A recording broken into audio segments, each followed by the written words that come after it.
Hello बच्चों, आप सभी का स्वागत है आपके अपने YouTube channel UP board class 10 में।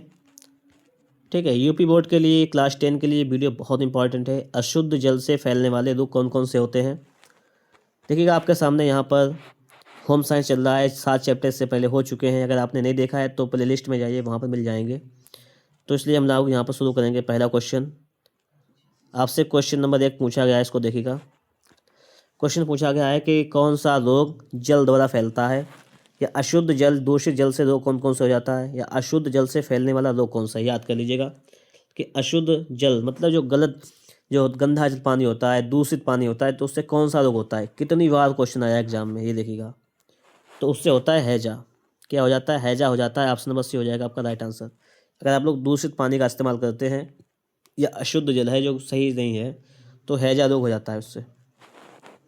अगला देखिएगा, अगला क्वेश्चन आपसे पूछा गया है कि मक्खियों द्वारा कौन सा रोग फैलता है। मक्खियों द्वारा कौन सा रोग फैलता है? तो मक्खियों द्वारा फैलता है हैजा। हैजा रोग फैलता है मक्खियों के द्वारा, ये भी इंपॉर्टेंट है। क्वेश्चन नंबर आपका 3 है। 3 नंबर क्वेश्चन है कि आपका, ये भी इंपॉर्टेंट है कि हैजा किस जीवाणु द्वारा फैलता है। हैजा फैलता है विब्रियो कॉलेरी के द्वारा फैलता है। ठीक है, हैजा याद कर लीजिएगा, नाम याद कर लेना, इंपॉर्टेंट है ये नाम। आगे देखेंगे, जल से होने वाला रोग है अतिसार, पेचिश, हैजा, ये सभी। तो जल से अतिसार भी होता है, पेचिश भी होती है, हैजा भी होता है। ठीक है, तो यहाँ पर हो जाएगा ये सभी। आपका ऑप्शन नंबर जो है वो डी आंसर राइट हो जाएगा। हम लोग देखेंगे क्वेश्चन नंबर 5 आपके सामने लिखा हुआ है। ये भी वेरी इंपॉर्टेंट क्वेश्चन है। निम्न में से कौन सा रोग अशुद्ध जल व भोजन से होता है। तो इनमें से कौन सा है? तो इनमें से हो जाएगा हैजा। अशुद्ध जल भोजन से होता है। देखिए, इस चैनल पर आप लोग क्लास 10 की तैयारी को बहुत ही शानदार बेहतरीन कर सकते हैं। इसलिए अगर आप लोगों ने अभी तक हमारे इस चैनल को सब्सक्राइब नहीं किया है तो हमारे चैनल को सब्सक्राइब भी कर लीजिएगा।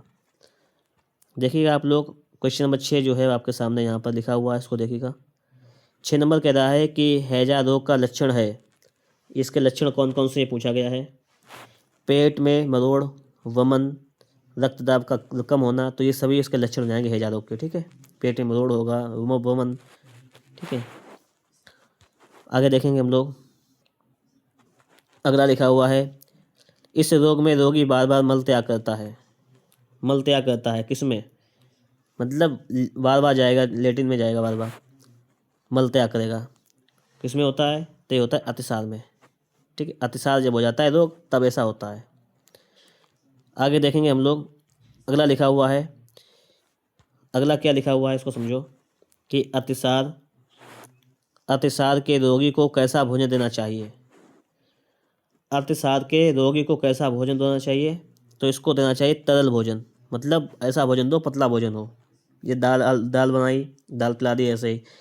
ठीक है, तो ऐसे ही जैसे मूंग की दाल वगैरह दी जाती है ना, तो इस प्रकार से भोजन देना चाहिए। ना कि तला हुआ भोजन दे देना चाहिए, ना गरिष्ठ। ऐसा भोजन दे देना चाहिए, मतलब तरल भोजन लिक्विड में होना चाहिए, तरल की अवस्था में। बात समझ में आ रही होगी आप लोगों को यहाँ पर। अगला देखो, अगला क्वेश्चन है आपका, ये भी इंपॉर्टेंट है कि अतिसार रोग में शरीर में कमी हो जाती है। अतिसार रोग में शरीर में जल की कमी हो जाती है, पानी की कमी हो जाती है। ठीक है, आप देखिएगा अगला क्वेश्चन, और अगला क्वेश्चन नंबर 10 है जो कि आपके सामने है, इसको देखिएगा। 10 नंबर क्वेश्चन कह रहा है कि निम्नलिखित में से कौन सा रोग अशुद्ध जल से नहीं फैलता है। तो टीबी जो है वो अशुद्ध जल से नहीं फैलती है। हैजा, अतिसार, टाइफाइड, ये अशुद्ध जल से फैलते हैं। बात समझ गए होंगे आप लोग यहाँ पर। अगला क्वेश्चन देखिएगा आप लोग यहाँ पर। अगला क्वेश्चन आपके सामने लिखा हुआ है कि अत्यधिक वमन और अतिसार के कारण होता है।